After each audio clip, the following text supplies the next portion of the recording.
last time, but we're planning on, we have 2 Wednesdays in between now and the next like official lesson. Obviously those Wednesdays are near holidays, but not on holidays. So we plan on having more of those like open lab, like office hour type sessions. So we'll send out an email about it, but if you would like, if you need extra help or if you're just super jazzed and you want to hang out with us more and work on stuff, we're going to be there next Wednesday and the Wednesday after. I think we said 3 to 5, right? Gabe, that was it? Yeah, 3 to 5. Yeah. 3 to 5 in a Zoom link. We'll send you guys an email. So that's always available. Come hang out, ask questions, troubleshoot, share ideas, be excited. We'll be there. You can come in late, you can stay for 2 seconds, whatever you want. Just that is available to you. If you can't make it on any of those days, but you like need help or you just want input, we will be available. Just email us. We'll set up a time. We'll set up a private session or something like that. We're here for you. All right. So we have a few minutes left. For those of you who are just getting in, make sure you have Construct open. I put a link in there for you. And if you're able to open up the file that you've been working on, I'd like you to open it up now. For those of you who are just here for the first time, go ahead and click on that link, Construct. And also download, I put it in the chat. It says Game Template. Go ahead and download that, and I'm gonna show you really quick. So if you can look at my screen, I'm gonna show you how to open up that file. And for those of you who need help with this as well, go ahead and look at my screen right now, and I'm gonna show you how to do that. This method will also work for if you like have your own Construct file that you have worked on. You can open it up the same way. I'm going to step back. So if you guys, library folks, if you need to, for me for anything, if you can just text me first in there, and then that way I'll keep an eye on it, okay? Sounds good. Okay, sorry, 1 second. Here we go. Okay. Can you all see my screen okay? So for those of you who are in Construct for the first time, go ahead and click Try It Now. And then you're gonna see this green Launch Now button.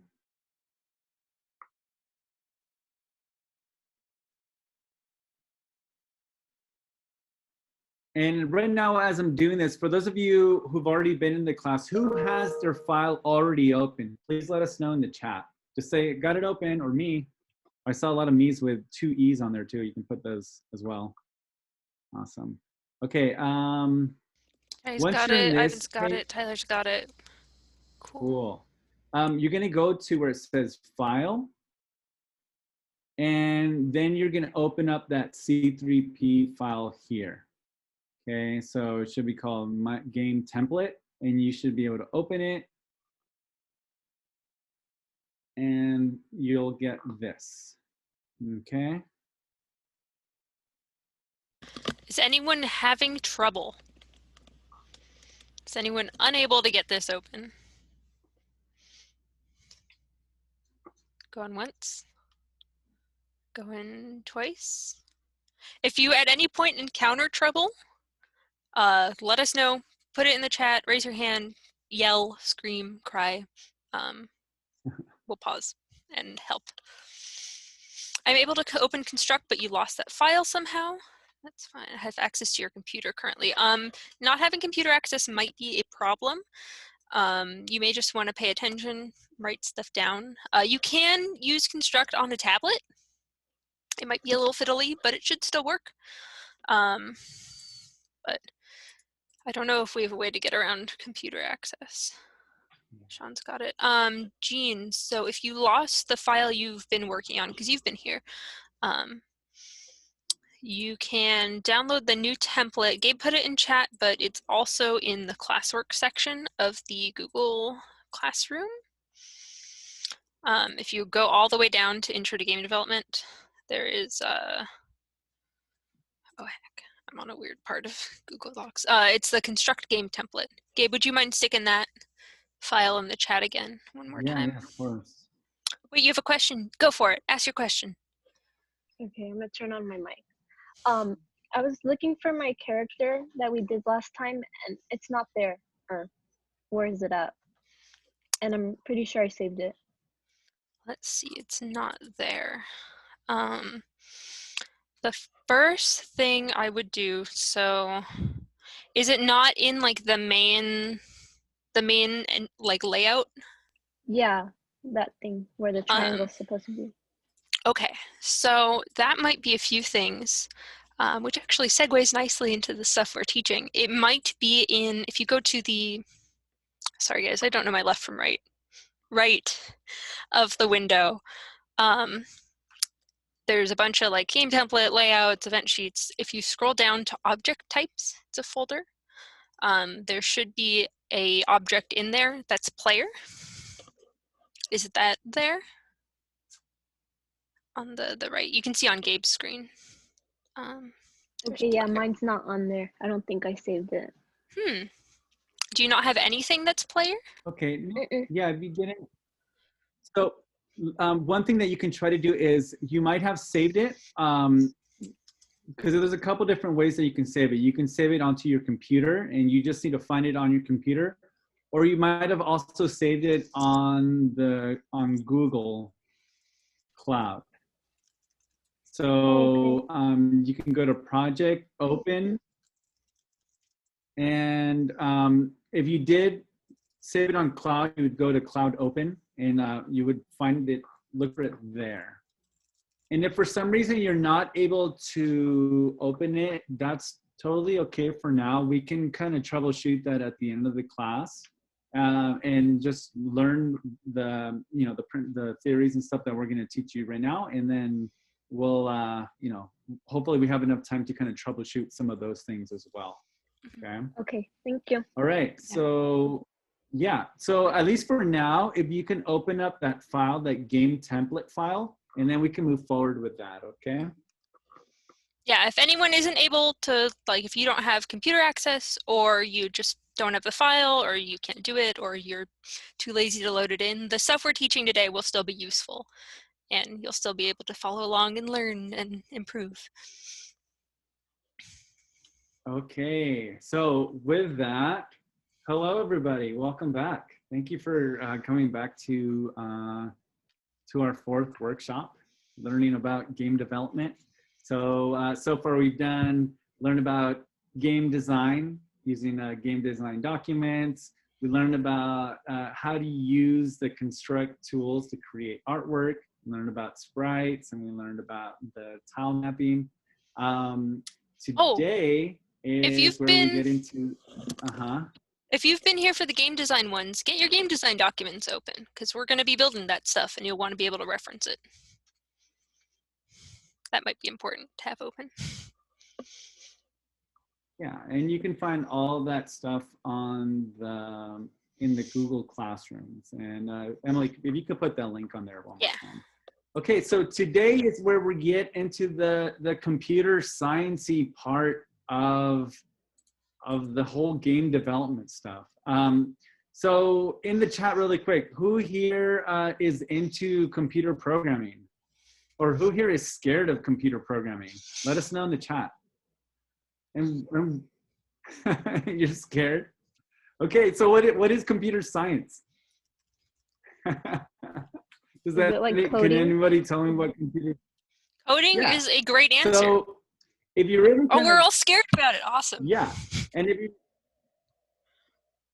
okay, so hopefully we can teach you in a way that it's not too scary. Luckily for us, Construct makes it pretty easy to kind of get our ideas into the computer. So if you really boil down what computer science is, it's basically the art of teaching the computer what to do, okay? So Emily has a great way of explaining this relationship between us and the computer, if you don't mind, Emily. So we all think of the computers like they're really smart and they're really like, I don't know, scary and unknowable, but computers are babies. Computers don't know anything. And computer science programming, especially for game dev, is just teaching your baby all of the things that you want your game to do. So, I don't know. does that make it a little bit less scary? Because I'm also scared of programming, but yeah, there's nothing to be afraid of. There's a little bit to be afraid of, but it's fine. So think of it like this. When you're developing the idea for your game, you're creating this kind of game world inside of your mind. And now it's your turn to teach your little baby computer about this world and Yeah. how to make it actually run. Remember when we Right. said that game So design that's is all what about we're- communication? Computer science is even more all about communication because you're communicating with something that doesn't know anything. So I've noticed that a lot of you are nervous and scared about this computer programming part, and you have the right to be. I mean, it can be scary, and it's also, it's not easy. It's not an easy thing. So it's a whole new way of thinking. It's about being able to break down concepts, ideas, and being able to communicate that into the computer. So I want to let you know that it isn't easy, and being scared is totally okay. In order to kind of get better at this, like, you just kind of have to break through that fear. And, you know, with a lot of tenacity and like trying and iteration, you're going to get better at this. And hopefully the way that we teach it to you today and using Construct, you know, will be just a nice kind of simple way to kind of get you all started. Another thing, so our hope for you, the students today, is to take all of these tools, the instruction, the theory, and we want you to be able to apply it, remix it, but most importantly, incorporate it like with your own like artistic, creative process, okay? So obviously, any tool, you know, each artist does with it, you know, something completely different. And we want you to kind of take these tools and do the same. Okay, so let's do a quick recap on Construct. So you can either look at my screen or look at your own screen to kind of go over the layout really quick. There will be parts of this where you'll want to look at Gabe's screen just to watch him do stuff. Usually we try and make it so that you can do it on your own, but for this.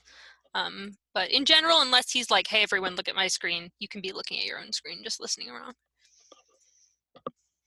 Yeah. So if you look at the left, you have the properties bar. And again, any object that you select, you can see different properties for that object in the properties bar.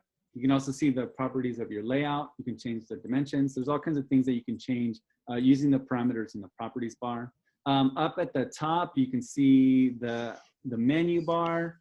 You have a couple different options there, like opening your project.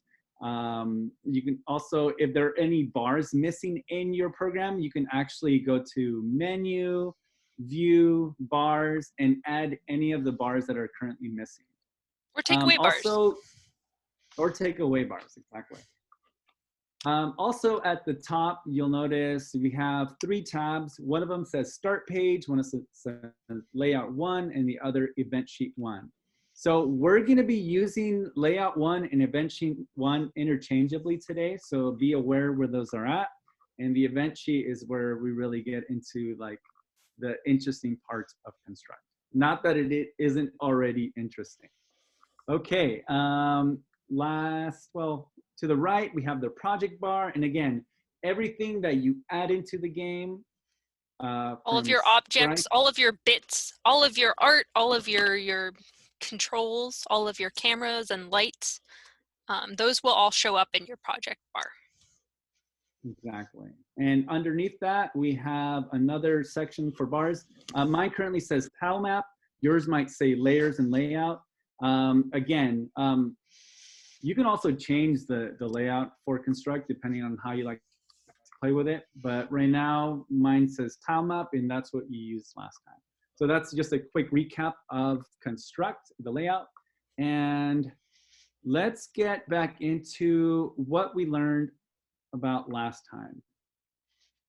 So you probably heard us talk about objects. Right now, the only objects that we see in our layout are sprites, right? So we were using sprites, and you already probably started drawing your own sprite. And I don't know if we ever Some- explicated what a sprite is. A sprite is like a thing with like art. There's a lot of different terms in game development that mean like thing, but like different types of things. So a sprite is like a thing that you can interact with. Your player is a sprite. Your enemies are sprites. Your objects are sprites. Things with like an art asset that like the players can see is a sprite. Yeah.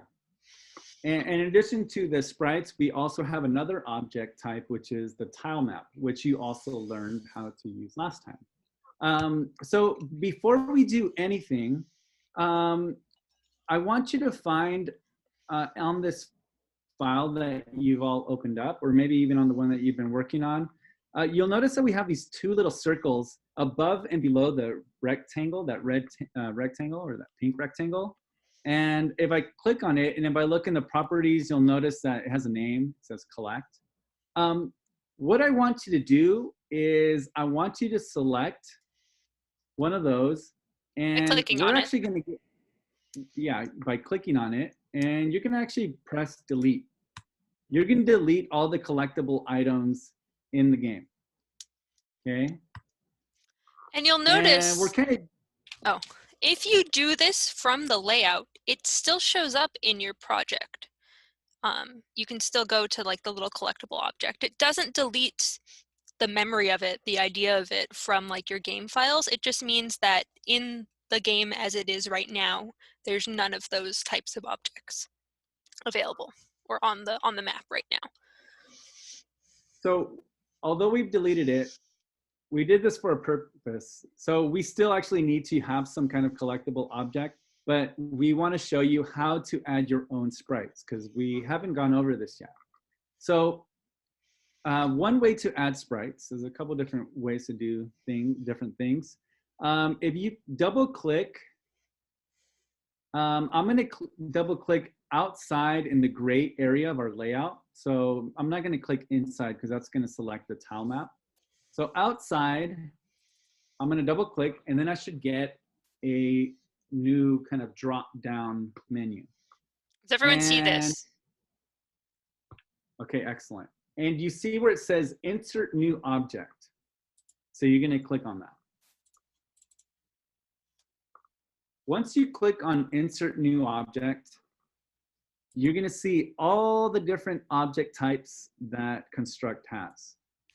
We're not going to look through it yet. We're going to give you a few moments after we do this, but I want you to find, so the first category is data and storage, then we have form controls. Under the general category, you should see a little icon that says sprite, and it looks like the character from Space Invaders. Does everybody see that? Once you see that, go ahead and click on it. You could either double click on it or you can select it. It'll be highlighted in kind of like a purple, a light purple, and then click. Actually, before we even click insert, you can also name it here. But so if where it you've says already name, clicked insert, you can name it elsewhere. Yeah, I'm not going to name it yet because I'm going to show you where you can name it. I'm going to click insert. And once you do that, you get these little crosshairs. So I'm going to go ahead and click right above that rectangle. And you should have the screen that might look familiar to you. So once again, we are in that animations editor where you can start creating your own artwork. So before we do anything, I want you all to find the resize icon. So let me see, how many icons from the right? 1, 2, 3, 4, 5, 6, 7, 8. So the 8th icon from the right, it's these two kind of diagonally facing arrows. I want you to click on that. And here it shows you the current dimensions of this sprite. And I'm gonna change this. For my game, it's gonna be slightly smaller than the other artwork that we have. So the other artwork we have is currently 32 by 32 pixels. This is gonna be our tiny little collectible object, which is gonna be in our game, a tiny little dewdrop that our little water skater collects. And of course, it's going to be different in your game. But I recommend for now, maybe just doing a smaller size, if not 16, maybe 32. And then, so 16 width, 16 height, and click OK. And then you'll notice that our canvas has shrunk by a whole lot. And here you can start to use right to the right of the resize icon, you have the zoom in icon, a little magnifying glass with a little plus sign. And so I'm going to zoom in and I'm going to go ahead and just really quickly draw something that's going to represent my dewdrop. It doesn't have to be good. It probably won't be good at this stage. Remember, we can always iterate. It's really easy to just edit stuff, but just doodling something simple so that it has an asset so that you remember what it's supposed to be. So I'm just going to draw a little bubble that represents a dewdrop. And It's so cute. We're going to add this little shiny little thing there. Maybe add a little bit more shine. So sparkling. Okay. And then I'm going to click X. And you'll notice that my little dewdrop, my collectible item shows up. So I'm going to select it. And if I look over to the properties panel on the left at the very top where it says name, it's currently called Sprite. Oh, we have Now, a question. Hang on. After you resize the grid, what do? Then you can zoom in using the little zoom arrow on your thing and just draw a little art asset. Just draw the art for whatever it's supposed to be. Yeah. And then hit X. And you have 30 seconds to do that. This is just kind of like a quick exercise. It's a placeholder. It's a baseline for you to iterate on later. Exactly. And then once you're done drawing it, I'll give you just a few more seconds. Go ahead and click X. And once you have your object in your scene, I want you to look over in the properties panel on the top left. It's currently called Sprite. You can actually select that text and change it. Mine is going to be called Dewdrop. Okay. And since this is a collectible, I want to add more of these in my game. So currently I only have one. There's a couple of ways to do this. If you look into the projects panel to the right, you can actually drag more from there. You know, drag a whole bunch in there. Or you can select one of the instances and you can do Control C and Control V, and it'll just, you can keep pasting these on in your scene. Was everyone at this point? Is anyone stuck? Is everyone able to make an object? Is Seon in by chance to let? We can ping him, probably. I can't see. Maybe you should make you two the host, one of you the host. Yeah. You're a co-host, so you should be able to let people back in. But you're also the one screen sharing. Yeah, 1 second. Let me look at my Zoom real quick. While Gabe figures this out, get to this stage.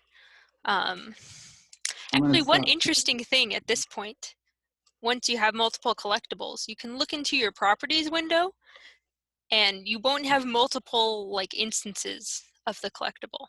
You'll just have like copies of the same thing. So they're all still like the same collectible type, which can come in handy. Don, is Chaya still trying to get, oh, there, okay. Okay. We got her. Okay, we're back. Welcome back.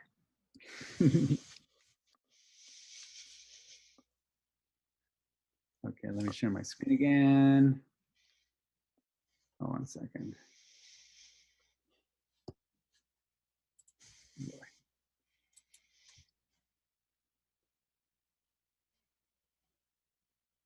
We're going too fast? Okay.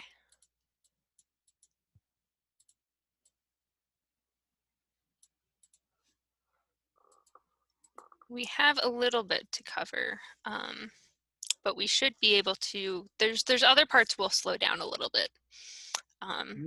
And you'll be able to watch this again. If we are going too fast,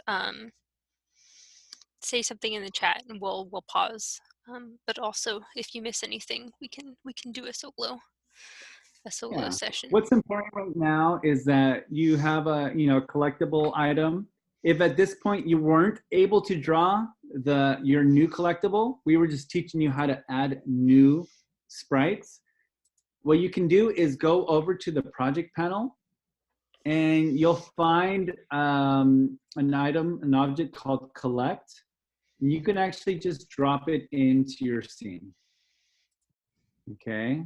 So once you have at least one type of collectible object, we can move forward, okay? Is everybody ready to move forward? Go ahead and let us know in the chat. Just say, yep, like ready to go.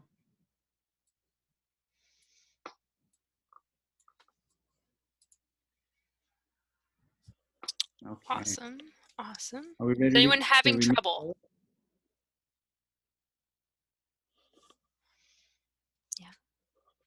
Okay.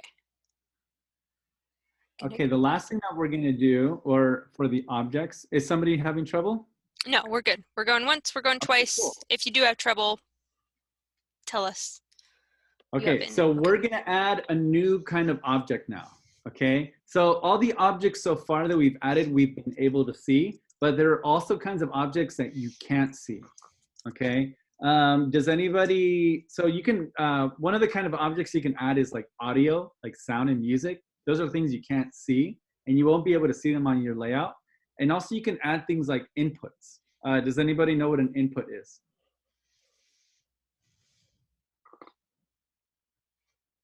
So you are currently using an input.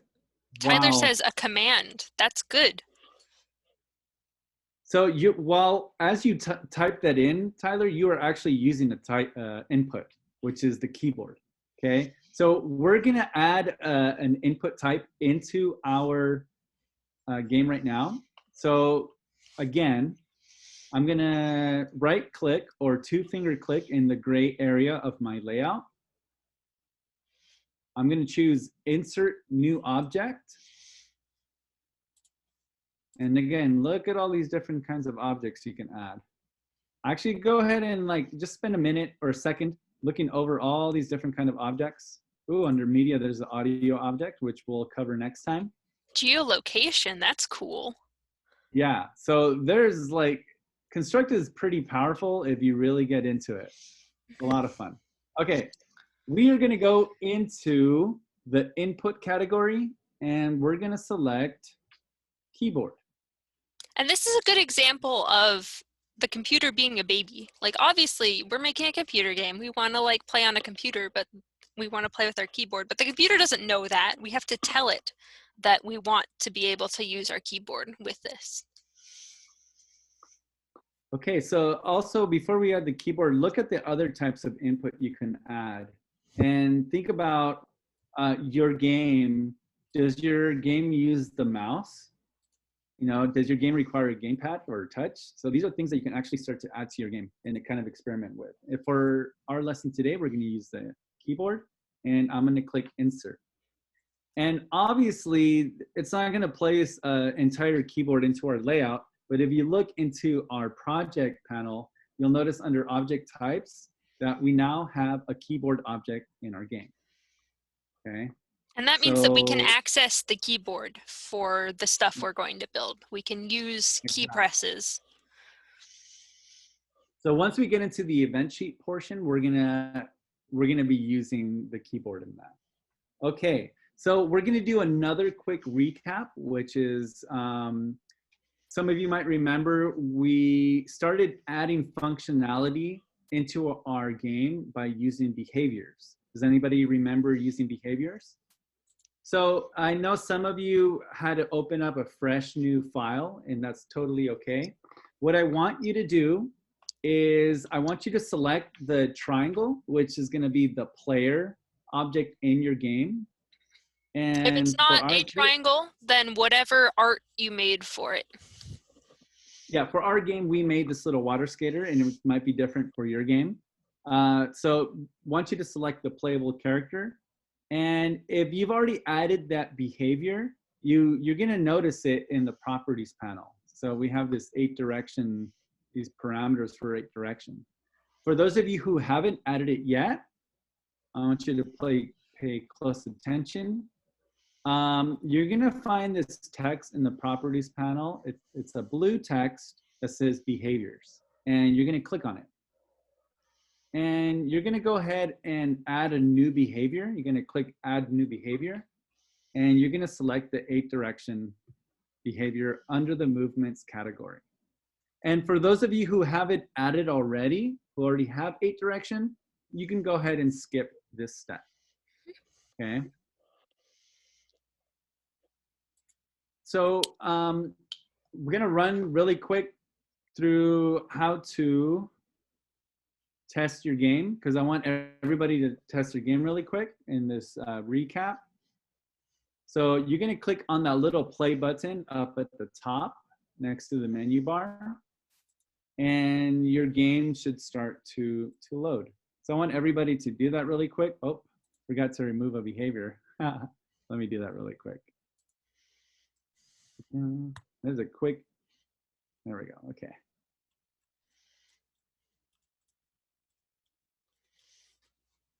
Okay, so you'll notice that you're able to move your character around. And I want you to notice something about the way your character moves. So do you notice that your character is kind of moving, like when you click left, it kind of flips upside down? Do you guys all notice that? So some of you might actually like that for your game, but for those of you who want to remove that, there's actually a quick way to do that. Under the behaviors properties, Behavior has all sorts of things that you can change. Earlier in the game design lesson, we were changing some of the numbers, but there's also all kinds of settings, and that's how you can really customize your game. Yeah, so I'm going to go to where it says set angle, and it's currently smooth. And I'm going to go ahead and click no.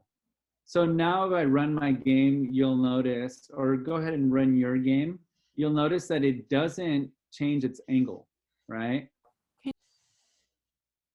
So when I move, can you show us how to do that? Sorry, my mic kept going on and off. Can you show me how to do that again? Because I don't have that under mine. Or okay, so they're like the behaviors thing. So make sure, first off, make sure that your player is selected. You can either select it in your layout or select it in your project. Oh, okay, I see. And this is a good question, because these are good troubleshooting steps that you can go through whenever you have a problem. Like, make sure the right thing is selected, because properties will show the properties of whatever you have selected. And then scroll to behaviors, make sure it has the 8-direction behavior. If not, go to add edit behaviors and add the 8-direction. And then check through the different properties in the properties menu, and it should have the one that you're looking for that I just forget the name, set angle. It should have that.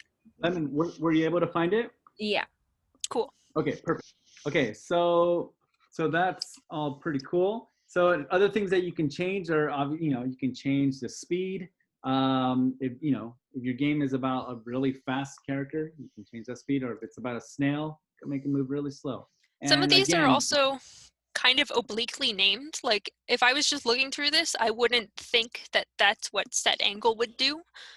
So sometimes you just have to play with settings, mess with it, try it out in order to get what you want. But it's hard to mess for stuff. One more thing that I want you to add, that I want everybody to add to their playable character, and this is going to be very important. You'll notice that your character, as you move around, it probably moves off the screen. And some of you already have that scroll to behavior, but I'm going to show you how to add it if you don't have it on there yet.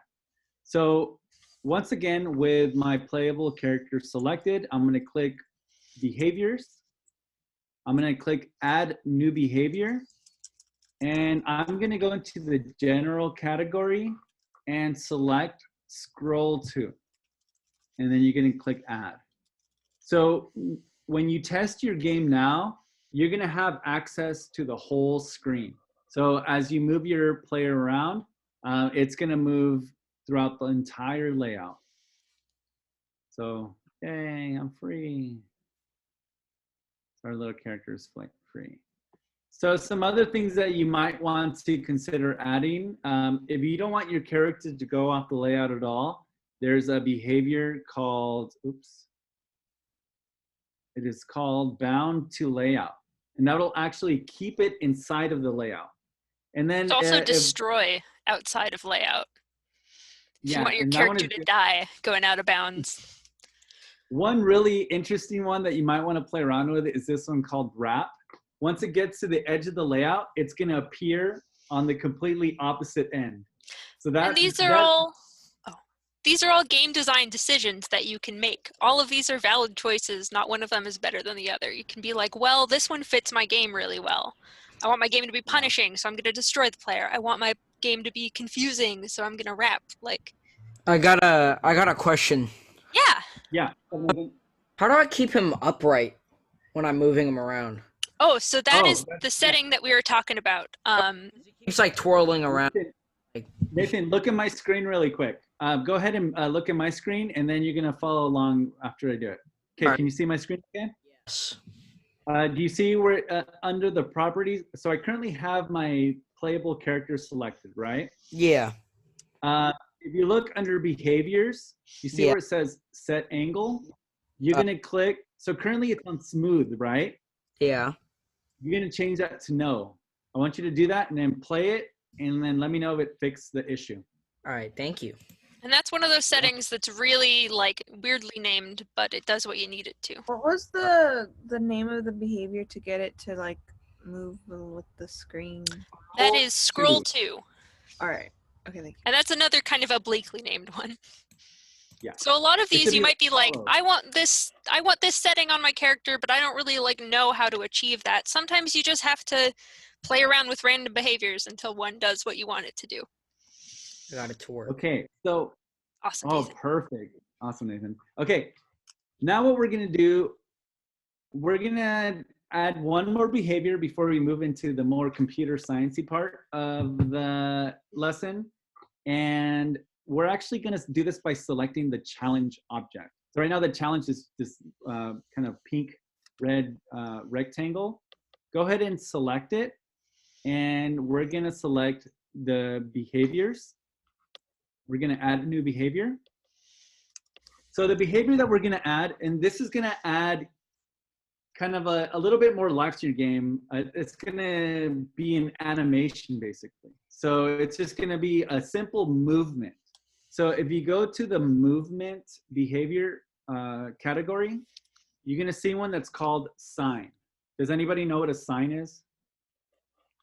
If you don't know, underneath it has a description of what this is going to do. It adjusts an object's position, size, angle, or other properties with an oscillating sine wave. Which is a big wave. scary math term. I don't know. You So are all once you you're all scared of math, right? Yeah. I'm scared of math, but it's not that scary. It just goes back and So I'm forth. going to select sign and I'm going to click add. And once I do that, I'm going to run my game and just to see what it does. Because sometimes it's as easy as just like, I wonder what this does. I'm going to add it and ooh, look at that. I have movement in my game. That's interesting, right? So if you Suddenly had like it's a more platform game, this could be a moving platform. Or in our game, this is a menacing alligator. It's a pink alligator. So I'm going to click X on my game really quick. And again, anything that you add, sometimes, not all the time. So if you look at the properties panel and I have my challenge object selected, I have all these new parameters I can change. So the movement, I could change it from horizontal to vertical or change its size. There's all You these could things change its Z elevation. Ooh, yeah, that's that one's crazy. pretty cool. So also you can change the amount of time that it oscillates. So right now the period of time is 4. You can change the magnitude. So let's say I'm going to change it from a 4 to a 1. What do you think that's Alright, going to so do? this is, yeah, Any guesses? I'm going to go ahead and run it. Let's see what it does. The speed? Yeah. So yeah. So that it's not necessarily the speed, but it's the amount of time that it's oscillating at 50 pixels, right? So now it's moving faster. So I'm sure you could imagine if I made that number even smaller, it would be a really challenging game, right? So we're gonna keep that. Maybe we'll keep it at 4 for now, but just wanted to show you that. And that was a quick kind of recap on behaviors. All right. So now, 1 second. Okay, so we're gonna take just a quick 5-minute break to kind of clear our heads before we get into probably the more challenging part of this workshop. But it's more challenging, but this is where it gets really fun, okay? So let's go ahead and take a quick break and we're gonna meet back here at 4:57, okay? So go ahead and turn off your cameras, your mics, and just clear your head, get a cup of water, maybe a quick Stretch, snack. drink, Go to the bathroom. bathroom.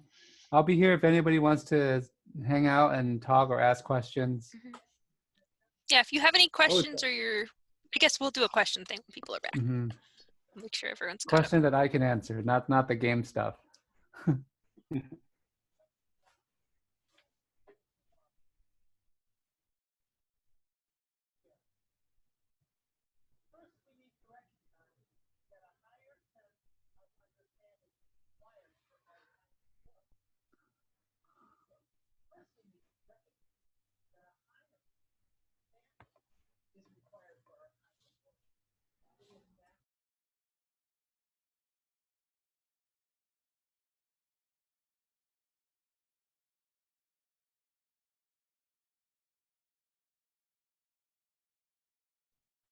Hello, sorry, can you hear me? Oh,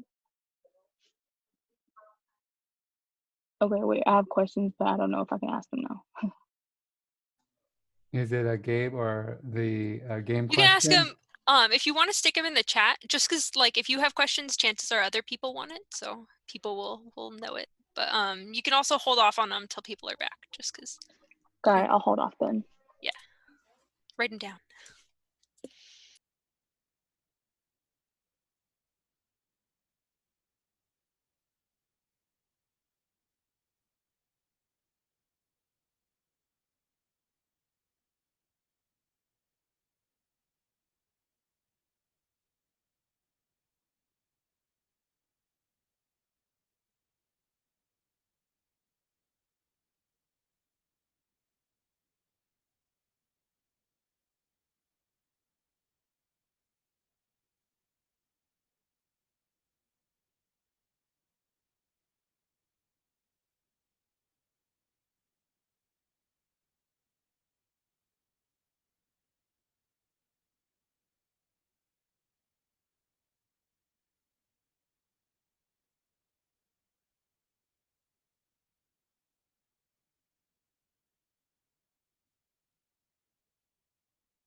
All right.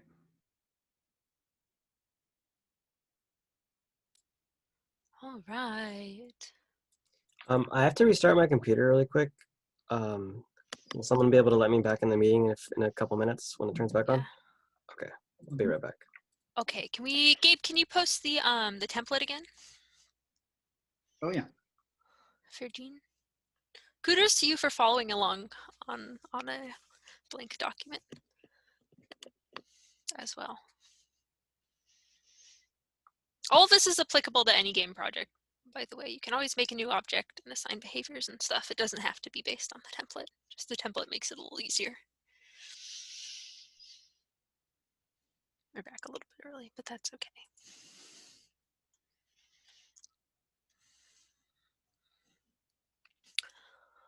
And I know Chayo is having a question. If any of you guys have questions, please like put them in chat, not reach out, but like say something, because chances, if you're wondering about it, chances are other people are wondering about it. So it benefits the whole group to ask.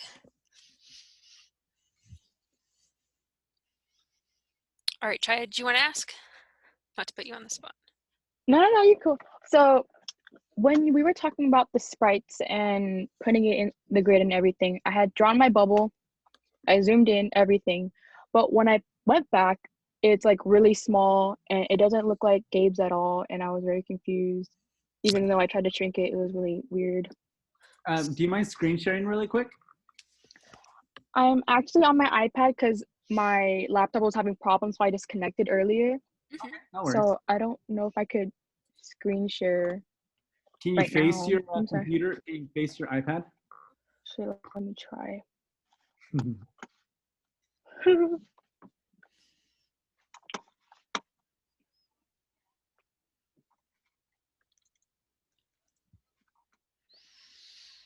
Okay, wait, I deleted it. Don't hate me. You're good. No worries. So I'd have to start all over, but It's Okay. practice. Chaya, do this. Go ahead and in the project panel on the right, you're gonna see an object that's called collect. You see that one? It's one of the objects. Yes. Go ahead and drag that into your scene, into the layout, and then you'll be Okay. ready to move forward. Yeah. And you Okay. can actually double click on that. You can double click on that, and you can edit that to look however you want it to look also. Got it. Yeah. So when I change this one, will all of them change automatically? All my other Yeah. So collectibles? anything that's collect, any instance of that object will change automatically. Got it. Here you Okay, get into like, yeah, complicated, like I'm used to Unity. In Unity, they call it the prefab versus the individual object. So there's like the archetype of the object. So all of your collectibles will be based off that one that's in your project window. And then like you can individually change the individual ones, but you can also just change the archetype, which will change all of them. But that's a little bit complicated. Okay, All I'm right. gonna try it one more time, and if it doesn't work out, I'll ask again. Thank you. Okay, so we're gonna move forward. Welcome everybody back. Who's ready to do some programming?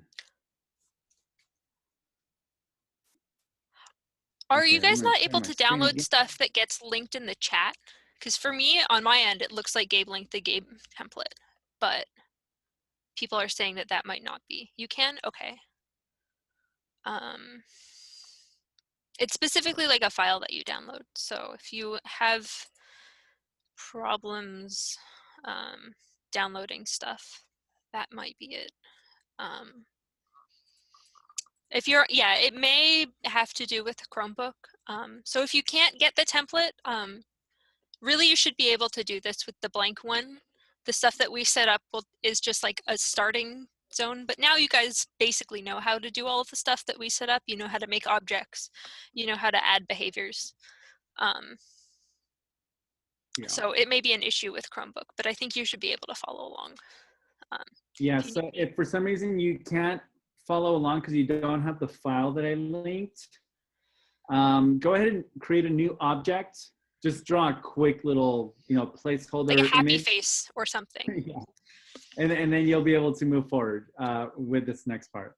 Yeah. And And if you also, are don't for- having trouble getting this, or it's taking you a little bit to catch up because of it, again, like reach out. We'll schedule a private thing and we'll walk you through it all.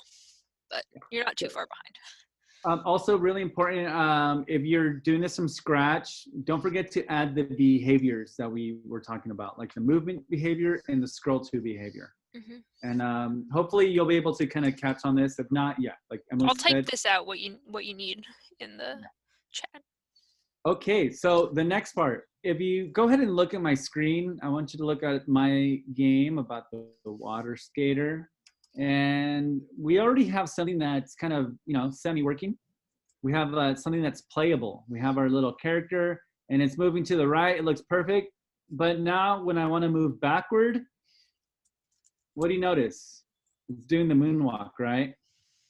So unless this was like a game where a character was like, trying to learn the moonwalk, so this isn't really working for me. So in my game, in the way that my specific sprite functions or kind of works, the character is looking at one direction, but what I want to happen is when I click the left button, the left arrow, I want my character to flip over, to mirror, right? So the way that I'm gonna do that is first I'm gonna click X on my game there. So also really important for those of you who are starting from scratch, make sure you add the keyboard object because that's gonna be really important for this next step.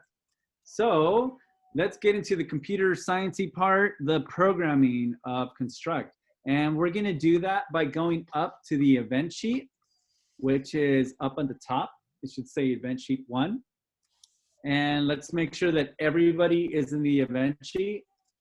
And right now it's telling you that this is an empty event sheet, okay? Is anyone So- having trouble getting here? We all on the event sheet. It's at the top. Good. Lemon, you can't talk.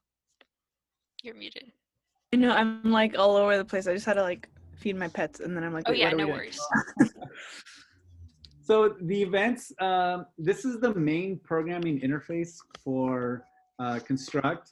And it's similar to, I don't know if you've done Scratch before, which is like another kind of basic programming.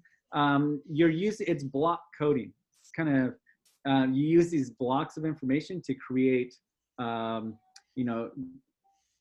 communicate to the computer.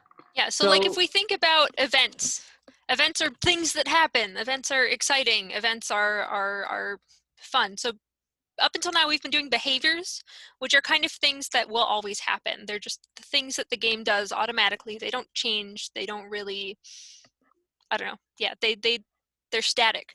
Events are how we make the game like react to the player, how we add all of those decisions, how we make it feel dynamic and interactive and fun. Events, exciting. So the way that events work really quick is, does anybody here know about conditional statements? Who can tell me what a conditional statement is? Or even like a simple explanation. So What's a condition? what's a condition? If you think about, I don't know if any of you are learning French, the conditional tense. It sets a requirement. Oh, that's a good answer. It sets, Nice. like if you think about the word condition, so you say like on condition, your mom, I'll let you go to the concert on the condition that you clean your room. Back when going to concerts was a thing. It's that requirement. It's if. These are also called if-then statements. If you clean your room, then you can go to the concert. There's a condition in there. Mm-hmm. Yeah, exactly. So if I were to bang these two things together, it makes a sound. So there's But only if. Yeah, It If I doesn't just don't- make a sound automatically. You have to have the if. exactly. So that's basically the programming in Construct. You set a condition. If this, then there's an action tied to it, then that. So let's think back on the problem that I want to solve right now with my game. So we have our water skater. It's currently moving, we can move it with a keyboard, but when I click the left button on my keyboard, the left arrow, I want it to flip, right? I want it to face left. I want it So to face left. So how this does- is me. oh, yeah. Yeah, Sorry, this is me breaking down what I want to happen in my game. So now I have to find out through construct how I can actually make that happen. Okay. So let's think about that in conditional statement form. If I move left, which is if I press the left arrow, my water skater faces left, flips to face left. If I press left, character faces left. That's my statement. So I'm going to go into the event sheet. Let's go ahead and make this happen. In the event sheet, you see this little blue text that says add event. I'm going to click on that. Okay. And then we get this new window we've never seen before. Okay. Exciting. So it says add condition. So now all the objects that we've added in our game are in this window. And let's think about the condition again. So when Emily was breaking it down, I like to think about this as like a sentence. I'm an English major, full disclosure. So I'm like, okay, this is my part of speech. What's the subject of my sentence? If what? If I press left. So that's going to be the subject of my first part of the sentence, because me pressing left. Exactly. So when you think about the objects that we added into our game, what object can we press the left key button on? So the answer is the keyboard, right? So our condition will be a keyboard condition. So I'm going to select keyboard. And now we have all these different options for the condition, right? Okay, so I am going to, and this might be, you know, as you're going through this, you might have to try a couple different options, you know, until it works the way you were thinking. Try you don't have a keyboard. Let's see. I think you can program for like mouse clicks. You can definitely program for touch. That's an interesting problem to solve. No, like on the add condition, I don't see like a keyboard as my option. Oh, I have okay, everything okay. else. Have you added the keyboard object to your layout? Like, is it in your project window? I'm going to show you really No. quick. For those of you Okay. who are having the same, for some of you who are having the same, okay, Sean also doesn't have a keyboard. Look at my screen really quick. I'm going to show you how to add the keyboard object. So I'm in the layout view. So make sure to click on the tab that says layout. I'm going to click or two-finger click and go to insert new object. And if you go to the input, I already have a keyboard in mind, so it's not going to show me a keyboard, but you're going to select that one that says keyboard under the input category of create new object type. And I'm really glad you guys are bringing this up, because this happens all the time in programming. You're like, why isn't this working? Why can't I just find this? And you realize it's something simple that you forgot. Because again, the computer is a baby. It doesn't know that you meant to have a keyboard. You have to teach it. You have to tell it all of these different things. The events that you can do only like really draws from all of the things that you've already added to your game. So you can only build events if you have those objects in there. So, but it's a good troubleshooting. Like when you're like, man, this isn't working, go through, okay, do I have all the right objects? Have I named everything right? Do I have all of the right behaviors? And double checking all of those little things to feel where you missed a step. So thank you guys for Okay, so bringing that up. now we're going to go back into the event sheet. Once again, add event, choosing the keyboard. And I'm going to go to the keyboard category and select the one that says on key pressed. Okay, so I can select it. So I've selected on key pressed. Then I'm going to click next. Okay, once I click next, it's asking me click to choose. So I can go ahead and click on that button. And since the button I want to choose is left, I'm going to choose the left arrow and I'm going to click OK and then done. All right. So I have my condition. It says keyboard on left pressed. Now to the right of it, you notice this new section that pops up. And this is the add action. So I'm going to click add action. And if we think back at that breakdown of what we want to happen, we wanted our player object to flip, right? Or to get mirrored. So I'm going to select the player object.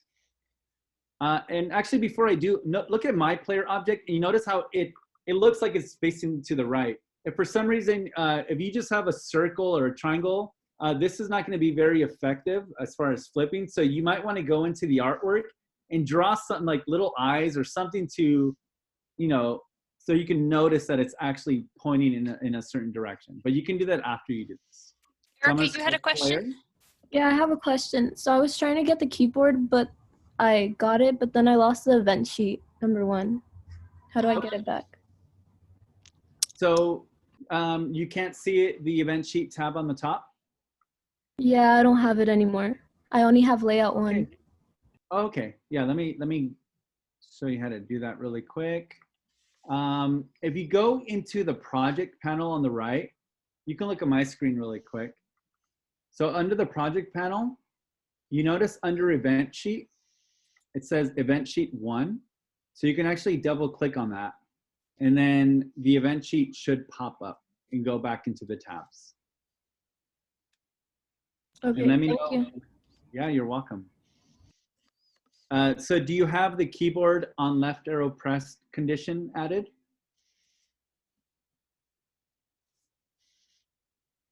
And I can do that really quick.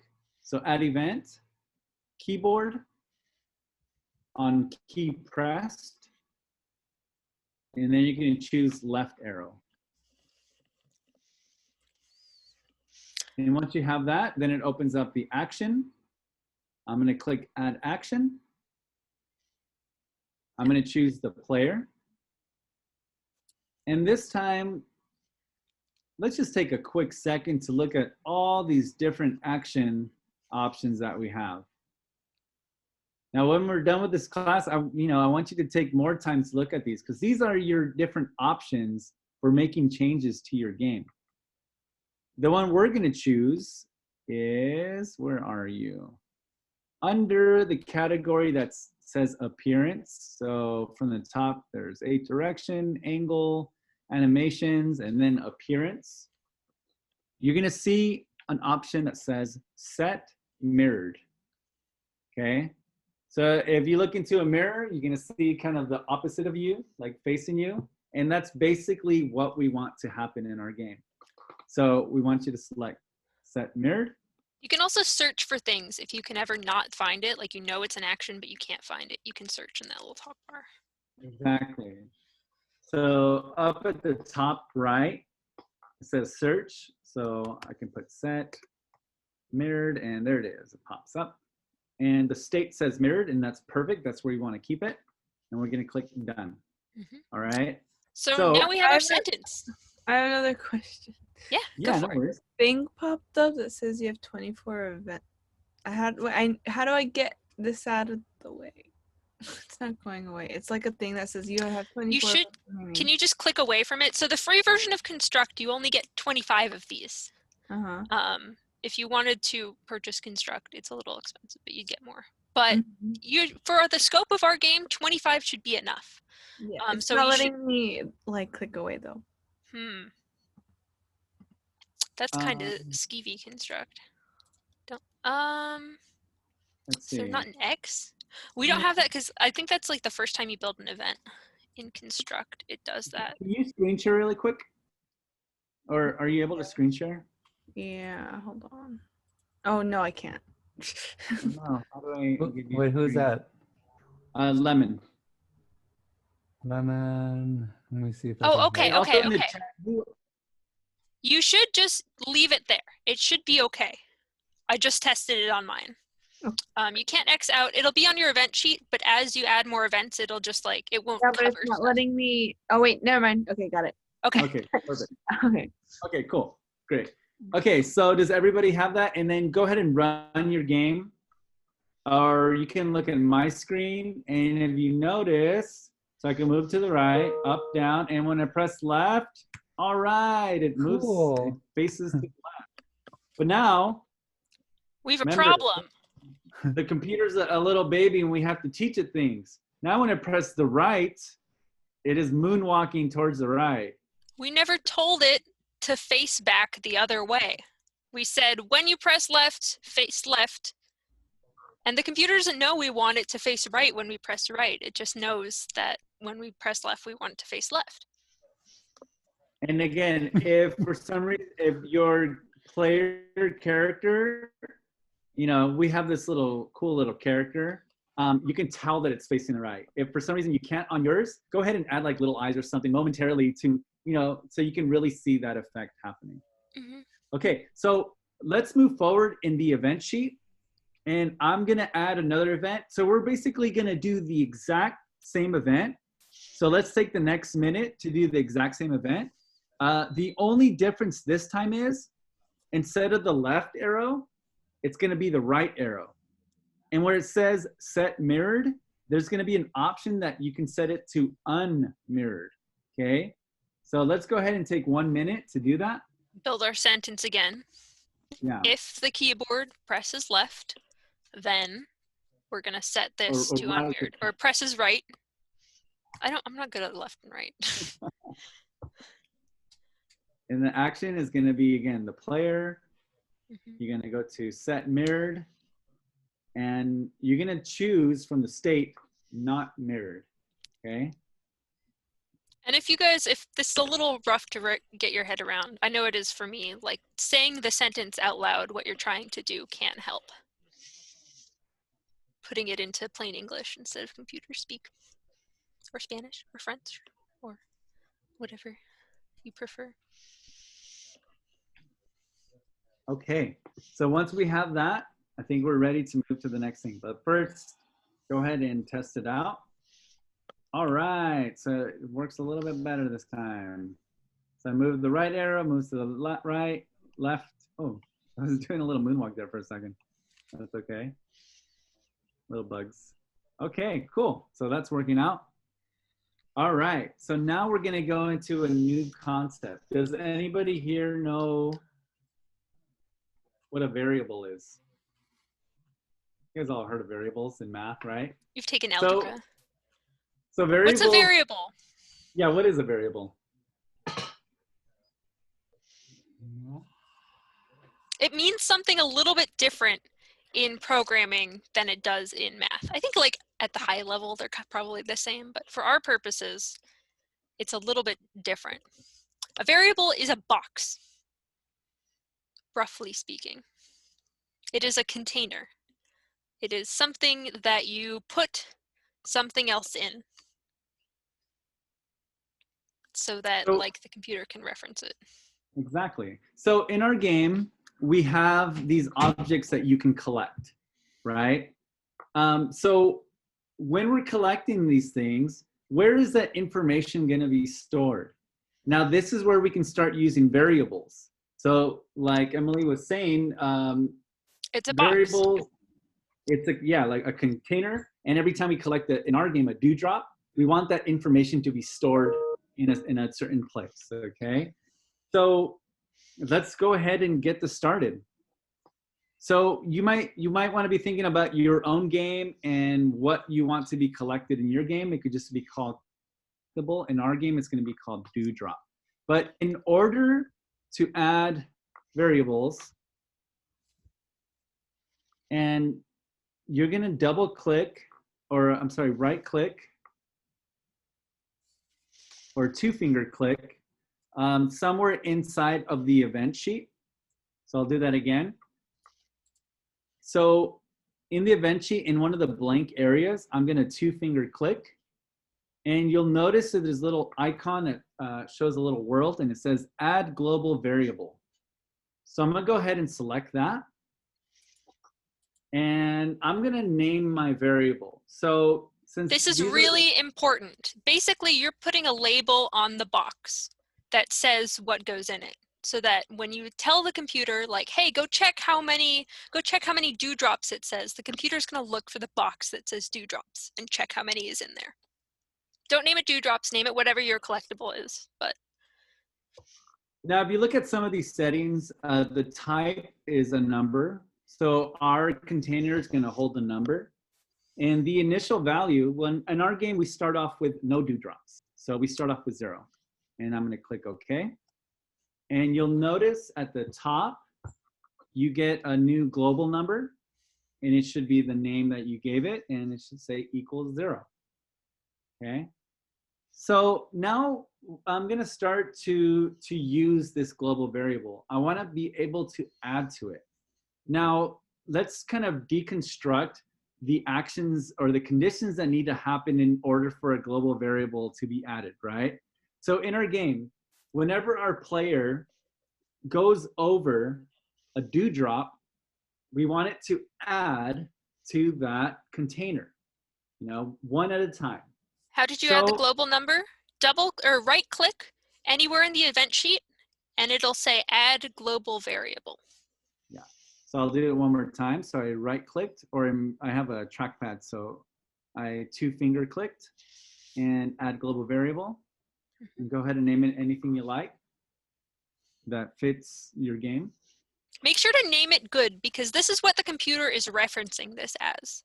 And again, the computer's a baby. It doesn't know that capital D, that you meant that to be the same as lowercase d. You got to name stuff consistently, call it by the same name. Okay, so now again, let's add a condition. Who remembers how to add a condition? What do we do? Where do we click? Add event. So what's our sentence? So our sentence is when my player touches a dewdrop, then it's going to add to that number. Okay. So what's the object that we need to choose for our condition? It's the subject of our sentence, the player. So player. And I'm going to give you the answer here because you've never seen all the different conditions that you can choose from.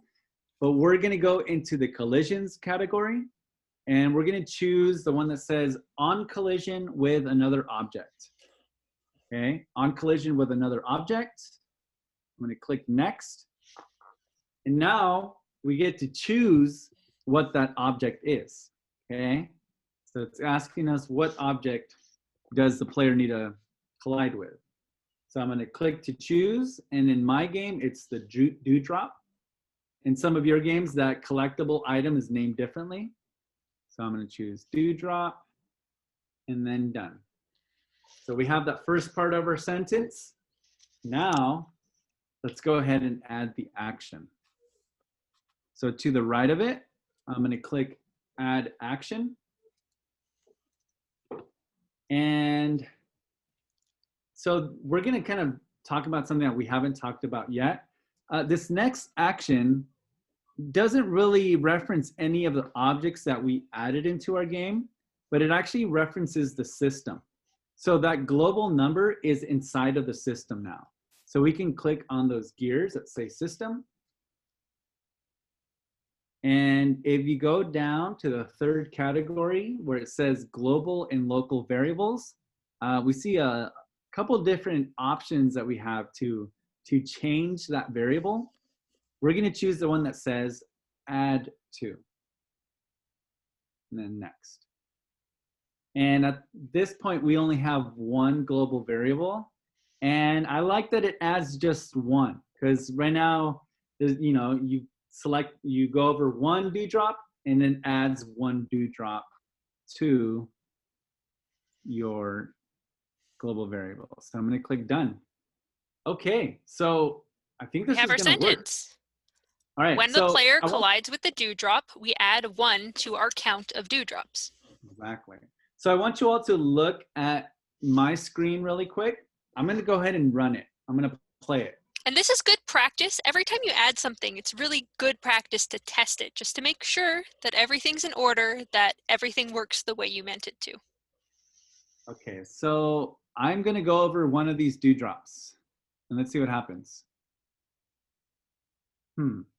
Nothing is happening. Did our programming not work? Did we do it wrong? What's going on? What's happening? How do we tell what's happening?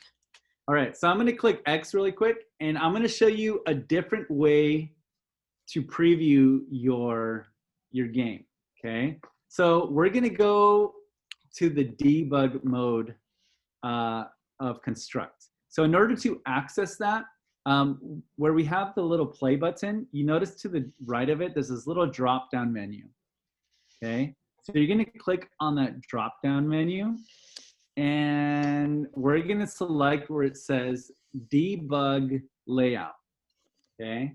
So go ahead and click on that. And now I'm gonna test my game, but you'll notice that we have some other things here, right? That you can kind of browse through. So I'm gonna look at the bottom in the inspector window, and I'm gonna scroll down to where it says global variables. And if you look in there, you'll notice that global variable that you added. So now I'm gonna go ahead and go over to that same dewdrop that I tried to collect earlier and see what happens when I go over it. All right, so I go over it. It's working. And it's working. I'm able to collect these things, but what's wrong with my game so far? So I can collect the same dewdrop over and over, and it just keeps adding to that global number, right?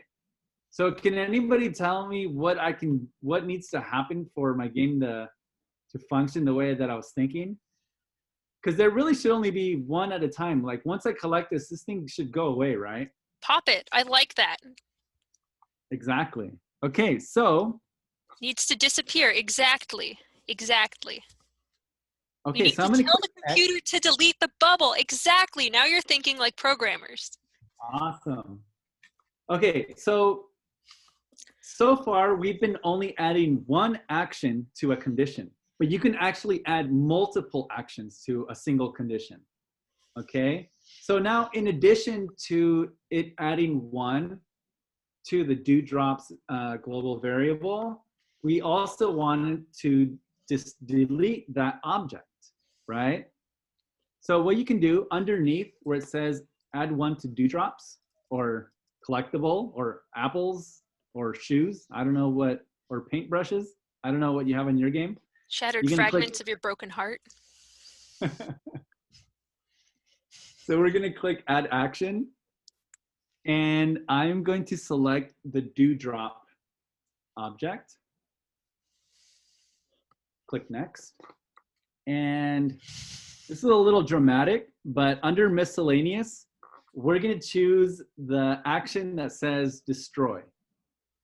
So in addition to it adding one, it's also gonna destroy that instance of the dewdrop. We add to our sentence, if the player collides with the dewdrop, we add one to our count of dewdrops and that dewdrop is destroyed. It's all one sentence. All right, let's test it. And actually, I'm gonna once again run this in debug mode, just so I can make sure that in addition to it destroying that, it's also adding to that global variable. Okay, so now, if I go over it, okay, it pops. All right. Now, right now it's kind of simple. It just kind of goes away, but you know, the more you experiment with Construct, you can figure out ways to add animations before it gets destroyed. But it looks like it works. I collected five dewdrops, and that's awesome. And I know that I've collected it because I can see it in my inspector. And there's various things that you can do with that number. We're not going to go over it today, but you can also include, if you include a HUD, a heads-up display, you can actually show that number.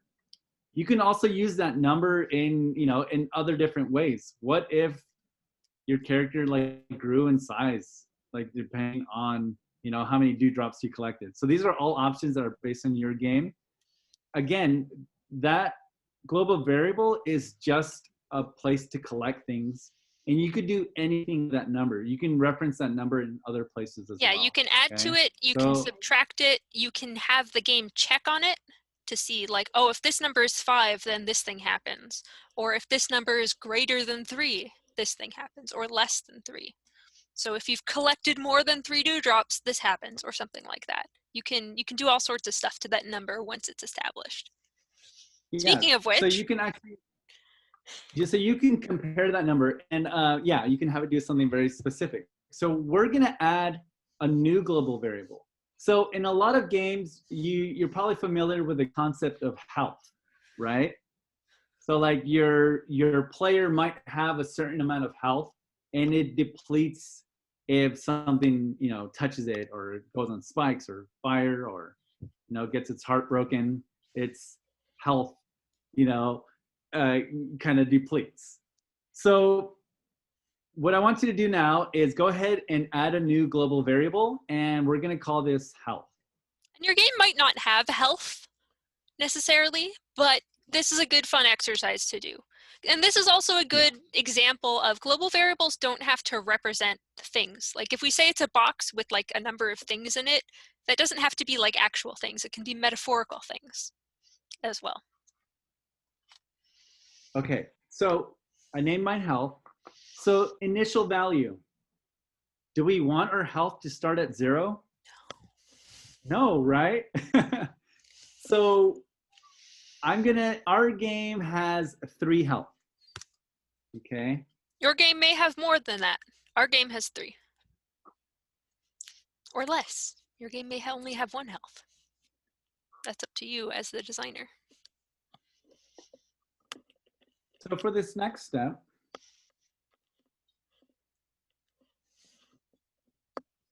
so we're going to be comparing, well, first, maybe we need to add something that's going to subtract from the health, right? I think we wrote this down opposite, but that's okay. In our game, we have these challenge objects, and whenever the player touches the challenge, it should deplete from the health. Okay, so maybe we can do that first. Mm-hmm. So I'm going to add an event, and I'm going to select my player. So when my player is on collision with another object, I'm going to click to choose, and I'm going to select challenge. I'm done. So when player is on collision with challenge, add action. So how do we access the variable again? Does anybody remember? Under the action category, which one do we need to click? This is a pop quiz. We're going to select the system, okay? So we selected system. And this time, instead of adding, what do we need to do to take away health? I mean, we need to subtract, right? So under global and local variables, I'm going to choose subtract from. And it's going to show you the dewdrops variable first. So I'm going to click that drop-down menu and select health. And again, in our game, it's only going to subtract 1 health at a time. And I'm going to click done. You could make it 30 million. You could make it 4. Whatever numbering system makes sense to you. Exactly. And just really quick, I'm going to debug test it, just to make sure it's working. And that's really important. Before you do too many things, like, you know, it's good to kind of debug as you're making changes. Easier to fix stuff if you catch it early until you've, or instead of like after you've built a whole bunch of stuff and it's really complicated. So if I look at this, I'm gonna go ahead and touch that challenge object. Let's see what happens. Okay, so my health is depleted to 0. I've touched it that many times, and if I keep going, now it's at -1, -2, -5. So You don't want that. So nothing's happening to my character. Well, I'm able to collect. So we need to be able to kind of reference these numbers and have it make changes depending on what that number is in that global variable. Okay, so really quick, I'm gonna look at my player art. So remember last week with Richard and Chris, we were making different animations for our character. So for our game, and at this point, it's gonna kind of differentiate from the kind of art that you have, or even the animations, but I wanted you to look at what we have here. In our game, we have 3 animations. that Emily made. So we have this full health walk, which is the sprite that you saw right now, or the art that you saw. And then we have a half health walk, and then we have a low health walk. So these are 3 different animation states, and we want to be able to call them at different points, right? So whenever our health is at max or at 3 or above, we want it to be at full health. Whenever it's at 2, we want it to be at half health. Whenever it's at 1, we want it to be at low health. And then when we get to 0 or below that, maybe our game resets. So, or whatever you want your game to do. So in our case, it's just gonna reset. So what's really important in this one is for the animations that you make, and maybe really quick, I think we have a little bit of time. If you have one animation, you can go ahead and duplicate it and make a quick change. Actually, let's do this really quick. I think we have time. Okay, so we want you to have 3 animations. So if you have one piece of art here, you can right click on the animations and click duplicate. And then you should be able to name it. Now, whatever you name it is very super duper important because you're gonna be referencing that name and you're actually gonna be typing it in, which is something that we haven't really been done. We've been kind of selecting things, but this one we're actually gonna be typing in. And again, the computer is a baby. It doesn't know the difference between lowercase and uppercase. It doesn't know that when something has a space in it, you meant it to be the same thing. It has to be exactly what you want. So the neater and the more consistent your names are, the easier it will be on you. Okay, That's so actually Dave's computer crying in the background. what happened? It's So your that- computer, the baby. Oh yeah, my baby computer is crying in the background. Actually, that's my real baby. So what I want you to do in the next 2 minutes is I want you to have 3 animations. And if you get stuck, please let us know because this is going to be really important for you to actually be able to execute this in the way that we're doing it. And these don't have to be like fancy animations. Like mine is 2 frames. It's a walk cycle, but you don't have to do a walk cycle. You could just do something as simple as changing the color. Like that's what I started with is like its bud is really bright when it's at full health and then it gets dimmer and then it gets dimmer. Yeah. Just little things that you can change. Exactly. Each animation, it doesn't even have to have frames. It could be a single frame animation. Just put something there that signifies, could be happy face, meh face, and sad face. At least something to get you started in working on this. Okay, I'm gonna give you all maybe 1 more minute for that. And Or go like ahead and let us know when you're done in the chat or if you need help. Like a green circle and like a yellow circle and a red circle. Or whatever colors you want. I'm gonna give you two more minutes actually. Let us know if you're done or if you need help in the chat. Will you show one more time how to duplicate your frame? Yes. So I have my frame up here. I can right click and it'll give me this option and I can click on duplicate. And then it'll give me a new one and make sure you name it. So maybe you can just do full, half, and low for now, just so it'll be easier to reference. And then once you're in it, you can select it and just make your simple change. Just add, add something to change it up, So like this one, he's going, ugh. I feel it. So good. I'm going, ugh.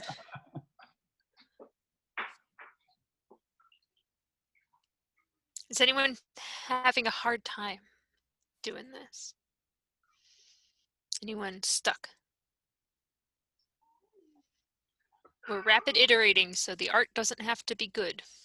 And when you're ready to go, I want everybody in here to just tell us, let's go, so we can move on to the next part.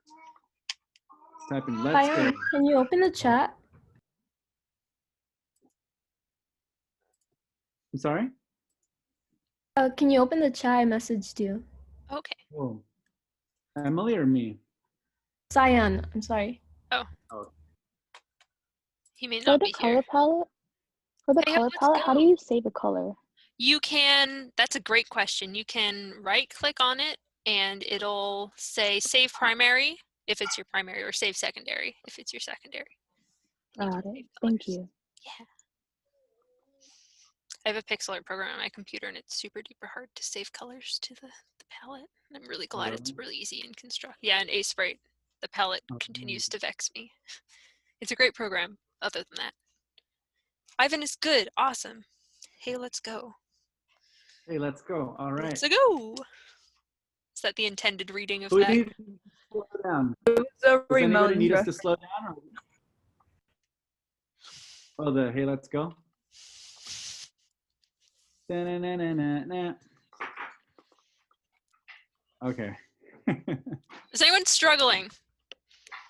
Struggling with the technical bits, not just your artistic angst, trying to make something nice in 2 minutes.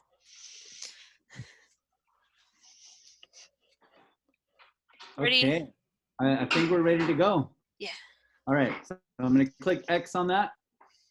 And now we're going to start to, so we have this health variable, and we want to check it at different states.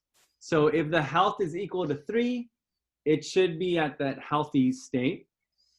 And actually, let me look at the names really quick. Full health walk, half type health it in walk, the low chat. health walk. Okay, thank you. Except you won't be able to access the chat because it's. Yeah. But Okay, that's so fine. I'm gonna add an event, and our condition this time we're gonna be referencing that global number.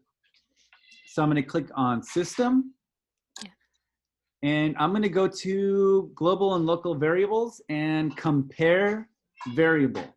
Because we want to check it. We want to compare it to whatever number we're going to put in. Okay, so if the value is, let's say, equal or greater than. Equal to is probably fine. Equal or greater than is probably safe. Yeah, just in case we wanted to, because if you added a way to add health and it goes above 3, then you want to be able to have that. So if it's equal to or greater than 3, now let's add our action. So we're going to be referencing this animation that we made. So I'm going to go to add action, choose player, and do you see where it says set animation or animations category, set animation? All right, so here is where we're actually going to call that animation. And the first one was called Full health walk with spaces in Cool. between and caps on each word. Okay, so naming things good. Remember Emily was Name mentioning things that? good. It's so important. So we need to be, on this one, it's very important that you type it in exactly the way that you spelled it out. Okay, so mine is called Full Health Walk. Maybe yours is called just full or, 100%. I don't know what you named it, but whatever you named it, that animation, make sure that this is named the exact same way. And don't forget to include those quotations, okay? So it should be quotation, the name of the animation that you're calling, and then end quotation. The And then I'm gonna click quotations in the name is actually a different type of variable that Construct's doing it on its end, but that's a lesson for a different day. Okay, so now we're gonna go ahead and we're gonna do this part a little bit quicker. Now we're gonna reference what happens when it's at 2, when the health is at 2. So add event, system, compare variable. We're gonna compare the health variable. Oh, and I noticed I made a big mistake earlier. When the health is equal to 2, and actually before I continue, you wanna check your code. See, mine says system dewdrops. We're actually trying to reference the health. Okay, so if health is equal to 2, add action, player, set animation, and this one is half Health walk, all caps. And I noticed Ivan was asking what the condition was again. It's going to be the same mostly condition for all of these. So it's Exactly. system, compare variables, health. Set your variable to health, and then whatever number you want. And whatever comparison you want. Ours is equal to or greater than or equal to. And at this point, since we have like, you know, a substantial change from one to the other, we can check to see if it's working, right? So I can run it on debug mode. You don't even have to run it on debug mode. Oh no, you do. You don't have to, but Yeah, we don't necessarily have to, but just to make sure that the it's a good habit. and also that the global variable is still working, and just to check to see what happens if it's at 2 or not. See, I'm going to touch it once. Oh, it's at 2, and you notice how it's a little bit sadder, my little character. Aw, its butt is not glowing as bright anymore. Okay, so I'm going to click X, and let's continue this. So we know what we need to do next. I'm going to add a new event. System. Again, global and local variables. Compare variable. This time if health is equal to 1. Oops, I don't know why the Oxford Dictionary popped up. So if it's equal to 1, the add action is going to be player, set animation. And this one Low is health walk. low health. Oh, caps, caps, caps. Oh no, thank you. Thank you for catching And that. that's a tiny little thing. But if we didn't do that, it wouldn't work. And you'd play test it and you'd be like, wait, why isn't it working? So if your stuff isn't working, that's one of the little things that you can check. Is everything spelled right? Am I referencing the right variables? Are all of my objects in the right spot? So before we do this next part, I just want to kind of like speak about this set animation too, and also like the condition and the action. In last week's workshop with Richard, there was that walking animation that was walking down. So let's start thinking about how we can actually call that animation if that's how you're programming your game. So you can use the keyboard on down is pressed. It can set the animation to that walking animation, okay? So start thinking about how you can kind of use what you're learning now and Combine them all into rearrange it. different things, yeah. Maybe like when you hit up, it plays a certain animation or something Yeah. like that. And right now we're calling the player, but it can, you can be pretty creative of how you use these conditions and actions, and also creative on how you use them to help your idea come to life. Okay, so I'm gonna go ahead and test this. And I'm gonna go ahead and, oh, he's sad. Oh, he's super sad. But then beyond that, nothing happens. So remember when I was saying that if it reaches 0, the game is gonna restart? So we're gonna add that final condition or final event. So system, add event, system, compare variable. If it's equal to or less than, and for this one, I really highly recommend you use less or equal to, just in case you touch that thing twice and it like skips a number.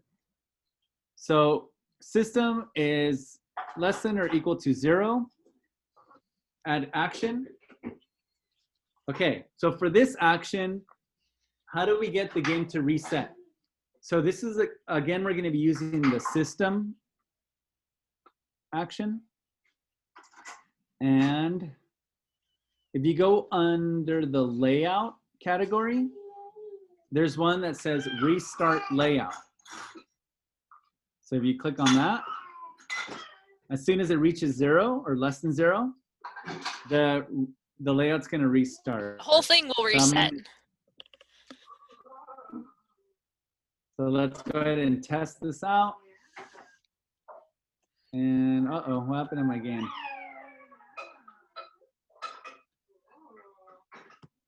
My game is frozen. Why Oh is that? no, troubleshooting. Do we break it? We might have broken it. Let's see. Oh no. Oh no, we broke something. Hold on. Let's Oh see. no, it's dewdrops. It's dewdrops. Dewdrops. Okay, Okay. okay. This is why we debug. This So- is why we troubleshoot. Okay, so health needs to be less and equal to 0. Okay, now let's run it.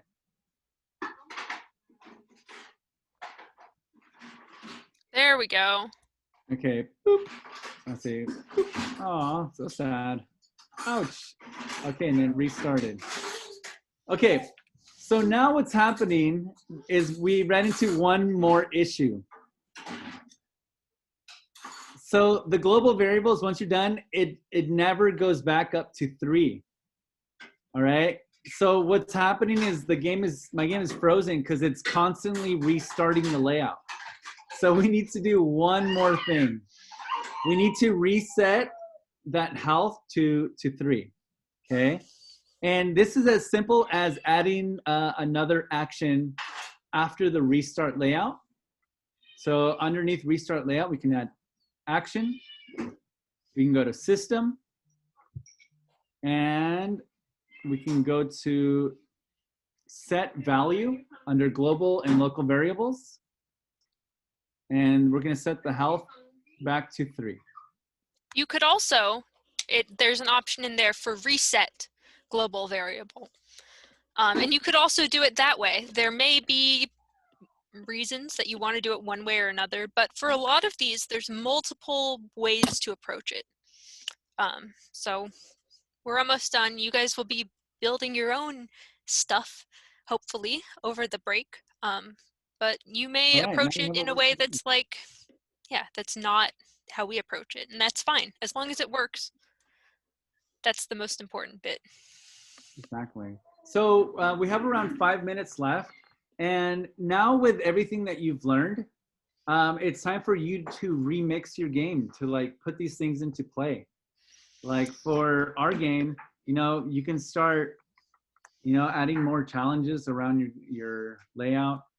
Don't forget to, you know, using the tile map to make your game look, you know, fill it with your environment. One good thing to do is reference your design documents and look at the mechanics that you've laid out and start trying to put those into conditional statements. So one of ours is like if you run into a alligator, you lose health. Like I guess we already built that, but we have like start thinking about your mechanics and trying to break them down into computer speak, basically. And that'll give you a start for where you start building your stuff. And one challenge for you is if you know, how do you add health? Maybe if you collected the dewdrops, it also adds to your health. So those are also things that you can start thinking about. One other challenge is that we've programmed a challenge, we've programmed a thing to collect, but we haven't like that other part of the game design chart, the gameplay chart is there's a goal. So what is your goal? What happens when you collect enough of your items? Maybe something unlocks, maybe a door opens, maybe a special animation plays that's really cool. So other things you can do too is right now, everything we have only has a single condition. You can also add multiple conditions. So you can do so if 2 conditions need to be met in order for something to happen, you can add that. Mm-hmm. Now what I want you all to do is we want you to go to the Google Classrooms really quick. And under classwork, you'll notice that there's a construct cheat sheet. So we want you all to open that really quick. And here are some kind of common things that are used that you can use in construct to do certain things. So we have like the reset. We also have one where if you want to start like creating, like spawning objects, we have that. Let me see, where do we have that one? On key press spawn sprite. So yeah. Change player gravity, change behaviors, all of these different things that are pretty common. You are all very creative. Inevitably, you will probably want to do something that's not on this list. Remember to iterate, remember to try stuff out. It's so easy to like delete stuff in construct and restart and try again. There's no penalty for trying something if it doesn't work. There is also like construct is a popular program with a lot of resources and people who are trying to figure stuff out. So really like Googling your problem, how do I make a camera follow the player and construct? That'll come up with a bunch of resources for it. You don't have to reinvent the wheel for your game. You can build upon the knowledge of other people. Exactly. So if you want to see the documentation about Construct, you can go to construct.net. You can go to Learn, and you'll find all kinds of different tutorials. You'll find a beginner's guide.